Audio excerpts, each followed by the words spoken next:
Madame, Monsieur, bonsoir. Au menu de votre émission ce soir, un nouveau service digitalisé de la Caisse de dépôt et de gestion et l'état de nos ressources en eau.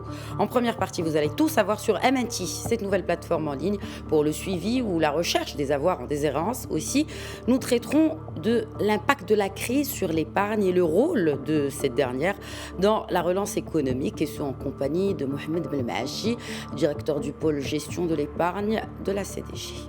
En seconde partie, zoom sur la situation des barrages et autres ressources en eau suite aux pluies abondantes qu'ont connues les différentes régions du royaume. Ce sera avec un expert international en gestion des ressources en eau. Mourtar Bzewi sera avec nous. Bienvenue à tous.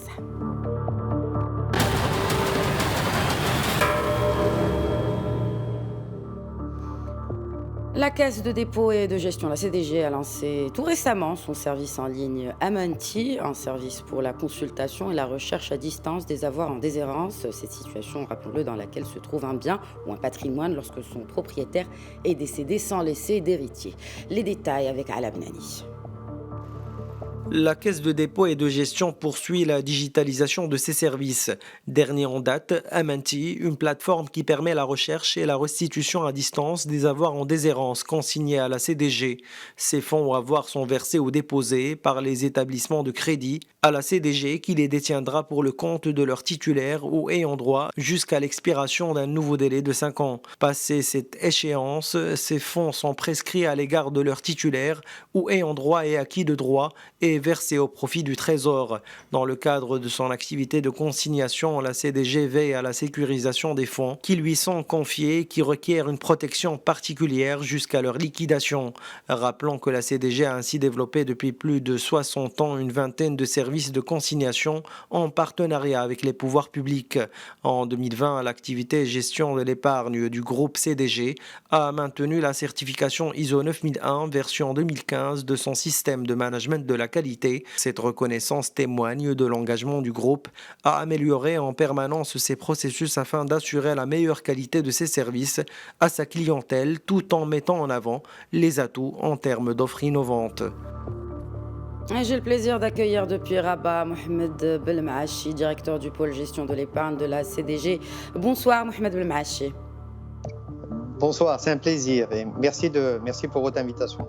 Merci à vous de l'accepter. Donc, un processus de digitalisation de la CDG qui ne date pas d'hier, ou des services en tout cas de la Caisse. Cela dit, je veux juste revenir sur les objectifs. Pourquoi une plateforme de consultation à distance, MNT? Il s'agit le lancement du service Amenti s'inscrit pleinement dans les missions dévolues à la CDG et bien sûr dans son rôle de tiers de confiance visant à protéger l'épargne et à préserver les droits à la fois des citoyens et de l'État. Donc en effet, la CDG a une mission duale, celle de collecter, mobiliser, collecter et sécuriser l'épargne. Là, il s'agit d'épargne nécessitant une protection particulière puisqu'on est sur des fonds de l'épargne salariale, on est sur des fonds de l'épargne populaire qui sont supportés par le livret de la Caisse d'épargne nationale. On est sur les fonds des professions juridiques, notamment les notaires et les avocats, les barreaux, et on est sur les fonds des consignations qui font l'objet de lancement de ce service. Bien entendu, la mission, cette épargne, une fois mobilisée, les canaliser vers des investissements rentables et générateurs de croissance au service du développement économique et social du royaume. Donc, on est au cœur c'est un service qui a été lancé dans le cadre du métier consignation. Et donc, on est au cœur et dans une catégorie spécifique de ce métier, qui sont, comme ça a été énoncé dans le reportage, qui sont les avoirs en déshérence. Quand on parle d'avoirs en déshérence, on a plusieurs types d'avoirs. On peut avoir des comptes bancaires inactifs qui sont en déshérence, on peut avoir des assurances, parce qu'on peut contracter une assurance et avoir un contrat d'assurance en déshérence, mais ce service lancé concerne uniquement les comptes actifs en déshérence, parce que de par la loi bancaire 103/12, la CDG, l'État a confié à la CDG donc la centralisation de ces avoirs en déshérence une fois transférés par les banques, comme énoncé dans le cadre du reportage. Donc, pourquoi l'objectif du lancement? Donc, on est vraiment comme vous avez pu le constater, la CDG constitue une plateforme nationale, puisque maintenant toutes les banques passer un délai de 10 ans, transfert à la CDG. Et on est en contact avec tous les Marocaines et tous les Marocains, parce que tous les Marocaines et tous les Marocains sont concernés, parce qu'on est tous susceptibles d'avoir un jour soit un compte qu'on a ouvert et qu'on a oublié, soit qu'on soit le véritable titulaire, ou bien qu'on soit un ayant droit. Et donc l'objectif étant effectivement de faciliter cette recherche. Donc on a un système en ligne en distance qui facilite la recherche, qui permet même de lancer les demandes de restitution de règlement à distance. Et donc, on touche tous les citoyens, tous les Marocains, tous les Marocains. Et donc, ça permettra de fluidifier donc, la restitution de ces avoirs et ça permettra de faciliter. Donc, la plateforme aussi, c'est une plateforme qui est simple à utiliser puisqu'on peut consulter pour les personnes physiques à partir du numéro de CIN ou du passeport. Pour les personnes morales, donc c'est à partir du registre de commerce ou de l'identifiant fiscal. Et donc on a tout de suite la réponse si on détient donc un compte à la CDG et on peut, à partir de cette plateforme, donc entamer la demande de restitution. Et le cadre juridique concernant ces consignations ne concerne pas que les Marocains résidant au Maroc, mais également les Marocains résidant à l'étranger. Comment cela se passe justement? Tout à fait. Au fait, dans le cadre du métier consignation, la CDG, la CDG est habilitée de par le DAER portant sa création, donc de recevoir des consignations administratives, de recevoir des consignations de par la loi, ou bien de par de textes réglementaires, ou bien des consignations judiciaires. Et donc là, on touche toutes les catégories de clients. On a même des consignations spécifiques aux Marocains résidant à l'étranger, qui sont les successions pour les Marocains résidant à l'étranger. Et donc, à partir de ce cadre, donc la CDG est exclusive, donc exclusive dans ce type d'activité. On a l'exclusivité puisqu'on reçoit donc ces consignations. Et après, on délivre aussi, donc on procède au règlement, aux restitutions, qui rentrent bien sûr dans le rôle et dans les missions de la CDG. Et donc, ce qu'il faut noter, c'est qu'on est dans le cadre des consignations, c'est qu'on est vraiment dans un type de fonds touchant une population vulnérable. Parce qu'on est sur des biens de mineurs, on est sur des fonds des expropriations, on est, comme on vient de l'énoncer dans le cadre de ce lancement de service, on est dans les fonds des errances, on est aussi dans un certain nombre de cautions de succession pour les MRE. Et donc, ça nécessite une protection, ça nécessite donc un suivi particulier. Et donc, le rôle de la CDG étant bien sûr de protéger cette épargne et puis de régler les véritables bénéficiaires conformément à la réglementation en vigueur. Quels sont les résultats escomptés de cette plateforme parmi d'autres digitalisées aujourd'hui au sein de la Caisse de dépôt et de gestion? L'objectif étant bien sûr toujours que la CDG joue pleinement son rôle de tiers de confiance, dont c'est être au service de l'intérêt général et bien évidemment restituer aux véritables bénéficiaires leurs fonds. C'est-à-dire, on s'attend bien sûr l'objectif étant qu'on facilite l'accès à cette recherche et on s'attend bien sûr à une augmentation du trafic, puisqu'avant, même si la loi existait donc depuis une dizaine d'années, beaucoup de personnes ne connaissaient pas l'existence de cette loi. Et donc, ils étaient un peu perdus. Quand ils voulaient chercher un compte, l'un des comptes, ils devaient passer dans toutes les banques, puis ensuite peut-être venir à la CDG. Là, c'est une plateforme nationale qui va faciliter cette recherche, qui va permettre aussi aux citoyens de connaître l'existence déjà de cette disposition réglementaire qui oblige donc les banques à transférer les fonds après 10 ans d'inactivité des comptes. Mais je pense que ça ne peut être que bénéfique pour l'ensemble des bénéficiaires pour qu'ils restituent leurs avoirs et puis que la CDG joue pleinement son rôle en matière de préservation de cette épargne, en matière de préservation des droits des citoyens, des droits de l'État et son rôle de tiers de confiance pour restituer en temps et en heure donc les avoirs des bénéficiaires. Mohamed Belmaachi, donc vous êtes directeur du pôle gestion de l'épargne. Aujourd'hui, on parle d'un impact de la crise Covid-19 sur l'épargne. Quel est selon vous le rôle de l'épargne dans la relance économique? Parce que c'est avancé dans beaucoup de pays, dont le Maroc, comme étant un élément important pour cette relance économique dans notre pays. Écoutez, la crise Covid a mis tous les pays, institutions, entreprises un peu en difficulté, puisqu'il y a eu une baisse d'activité, avec tous les impacts économiques et sociaux qui ont été générés suite à cette crise. Maintenant, effectivement, l'épargne a été touchée, parce qu'il y avait aussi un objectif au début de la crise, notamment pour les institutions financières comme la CDG, de poursuivre la continuité d'activité, chose qui a été faite grâce au déploiement du plan de continuité d'activité, ainsi tous nos process ont été opérationnels. Maintenant, l'impact sur l'épargne, moi je pense qu'il est disparate. Ça dépend des pays, parce qu'il y a certains pays où on est sur un taux de bancarisation élevé et on a mis en place des dispositifs sociaux pour accompagner cette crise. Donc il y a eu une accumulation, on a connu une accumulation d'épargne. Par contre, en revanche, il y a d'autres pays avec un taux de bancarisation intermédiaire ou faible et avec des dispositifs moins performants. Donc là, on a connu une baisse du rythme de mobilisation de l'épargne, voire même une décollecte à la fin. Donc ça reste disparate. On n'a pas encore les derniers chiffres, mais les indicateurs tendent vers ça. Maintenant, en matière de relance, comme vous savez que l'épargne, c'est crucial un peu pour le financement de l'économie, le financement de l'entreprise. Et donc, dans une crise, donc, la question se pose encore davantage avec acuité, donc une crise pareille. Donc, moi, je pense que si on arrive donc, effectivement à mobiliser de l'épargne, surtout de l'épargne de long terme, qui constitue un levier important dans le financement de l'investissement et dans le financement des tissus économiques marocains, donc ça permettra d'accélérer cette relance économique. Moi, je pense que c'est un levier important. Maintenant, il faut mettre en place, c'est-à-dire les mécanismes pour mobiliser davantage la collecte de cette épargne. Je me permets de vous interrompre, dont ce projet, toujours pas confirmé, du grand emprunt national. Tout à fait. Bon, le projet du grand emprunt national permettra aussi de collecter de l'épargne. On aura certainement de l'épargne dormante qui va sortir dans le cadre de cet emprunt.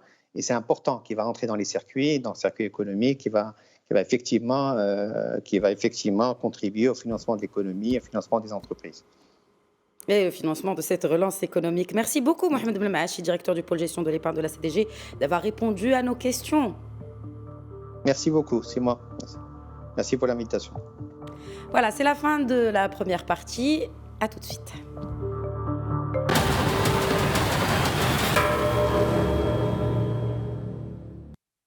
Les dernières pluies ont été salvatrices à plus d'un titre. Les réserves en eau croissent et avec elles les espoirs de l'agriculture du pays. État des lieux des barrages dans ce récit de Ala Benani. En dehors de son impact sur l'agriculture, le retour des pluies comble le déficit des barrages.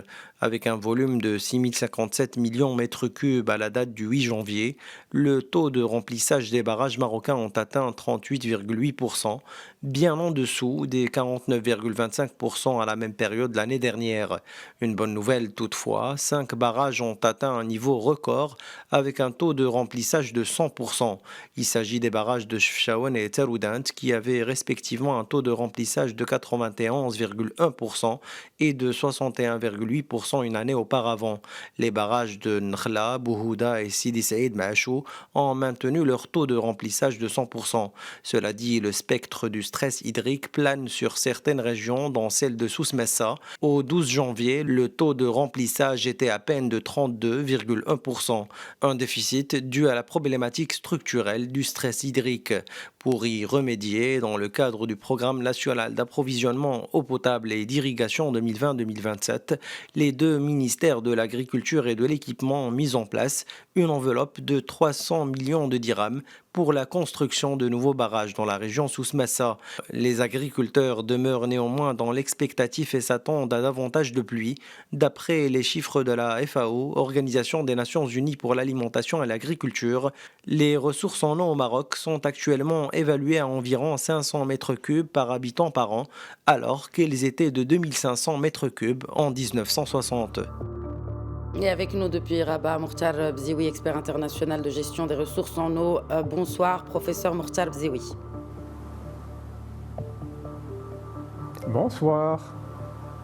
Que pouvez-vous nous dire, en tout cas de manière complémentaire à ce qui a été dit dans le récit que nous venons de suivre, sur le remplissage, sur le taux de remplissage des barrages? Donc, bonne nouvelle pour certains qui sont à 100%. Pourquoi d'autres peinent à dépasser les 40% selon vous?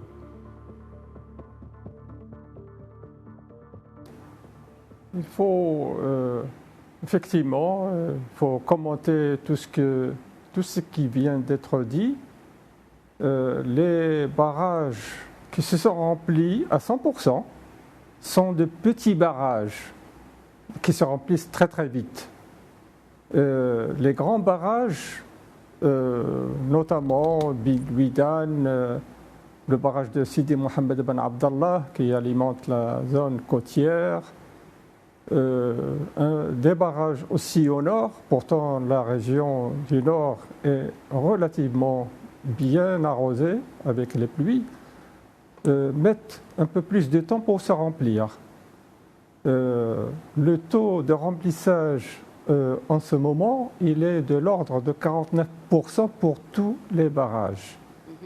Il revient de loin, puisque ce taux de remplissage n'était que de 37% au début de la semaine. Ce taux s'améliore de plus en plus. Nous restons quand même assez optimistes pour l'avenir.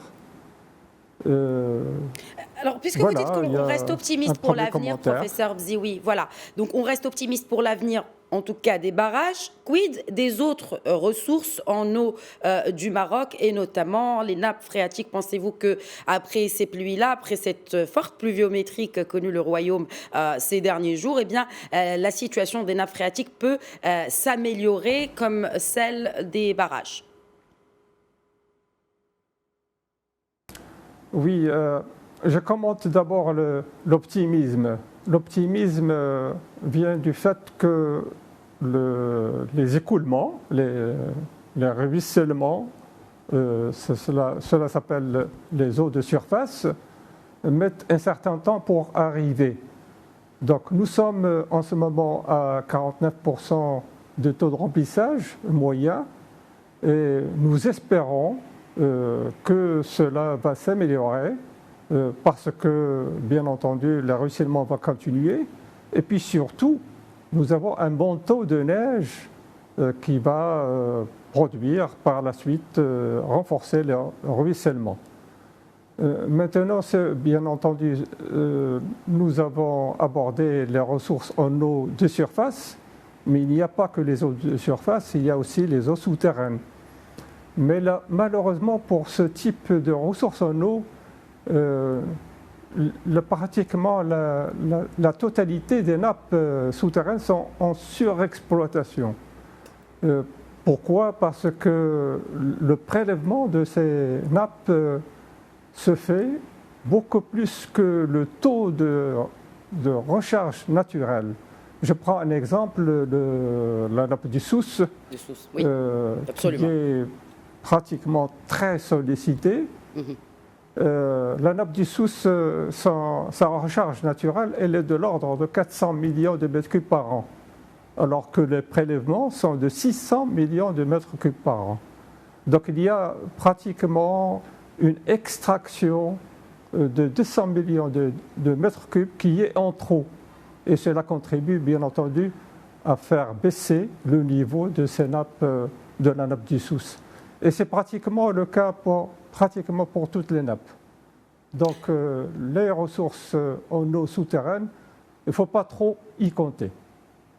Mais justement, vous l'avez si bien dit, elles sont surexploitées. Est-ce qu'on ne devrait pas, dans le cadre de cette stratégie 2020-2025, mettre en place un cadre réglementaire plutôt pour l'utilisation de ces nappes phréatiques? Vous avez tout à fait raison. La mise en place de la réglementation existe. Il y a une loi sur l'eau qui définit exactement la façon dont les ressources en eau, d'une manière générale, doivent être exploitées. Mais leur application est très difficile. surtout pour les nappes, pour les ressources en eau souterraines. Je donne un exemple. La nappe du Sousse, par exemple, il y a à peu près 30 000 prélèvements. Alors, il faut être tout près de ces prélèvements, contrôler ces prélèvements, et l'administration, qui a le rôle d'aller faire ce contrôle, elle a très très peu de moyens. Donc finalement, la situation n'est pas maîtrisable. Il faut être franc, la situation n'est pas maîtrisable. Il y a des solutions qui consistent justement à surmonter cette problématique. Elle consiste à faire participer les usagers à la gestion des ressources en eau. C'est ce que nous appelons le contrat de nappe.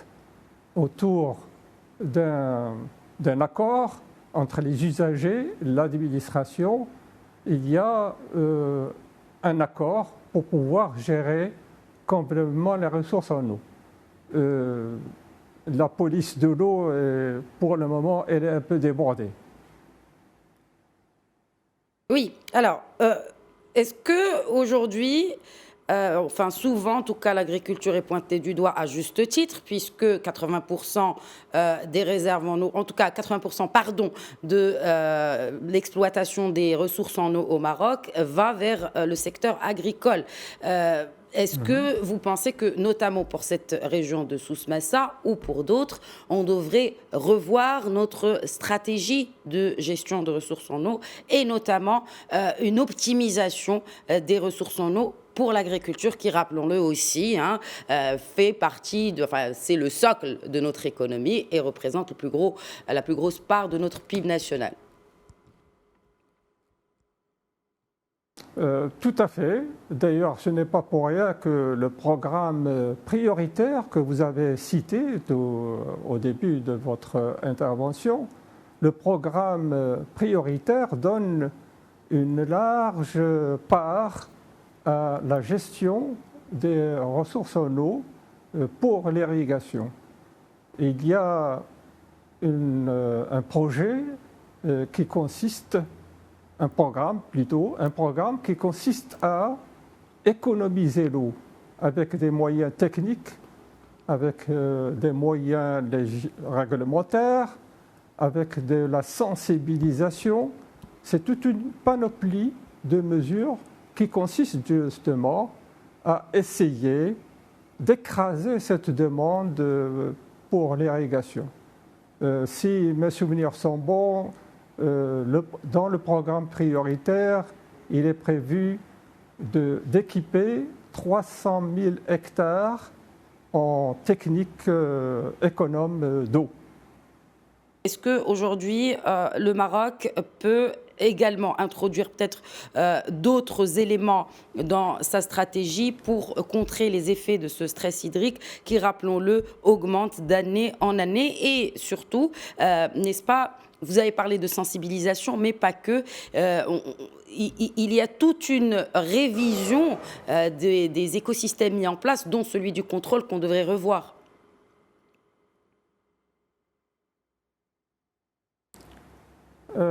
D'abord, entendons-nous sur la définition du stress hydrique. Le stress hydrique est défini comme devant apparaître avec une dotation par habitant et par an inférieure à 1000 mètres cubes secondes, mètres cubes par habitant et par an. Et il y a même une autre frontière qui est 500 mètres cubes par habitant et par an, qui est définie comme la solution de pénurie. Or, les besoins en eau ne doivent pas être considérés avec des ratios. Je prends un exemple, le bassin du Bourg-Greg, il a pratiquement les habitants dans le bassin du Bourg-Greg, avec Casablanca, Rabat, même pas 140 mètres cubes par habitant et par an. Alors, est-ce que l'on doit considérer que nous sommes dans cette région, dans une situation de pénurie? Non, Depuis que le barrage Sidi Mohamed Ben Abdallah existe, nous n'avons pas connu de problème d'alimentation en eau potable dans ces deux grandes concentrations et avec d'autres concentrations urbaines qui sont dans la région. Mais par contre, si nous nous déplaçons au nord, nous avons cette dotation qui dépasse les 1000 mètres cubes par habitant et par an, et pourtant nous avons connu des situations assez sérieuses qui se rapprochent même de la pénurie d'eau. Rappelez-vous Tanger, et il n'y a pas très très longtemps, Tétouan a failli... Et le sud également, le sud du royaume également. Assez délicate. Et dans le sud aussi. Exactement. Non, j'ai pris ces exemples parmi d'autres.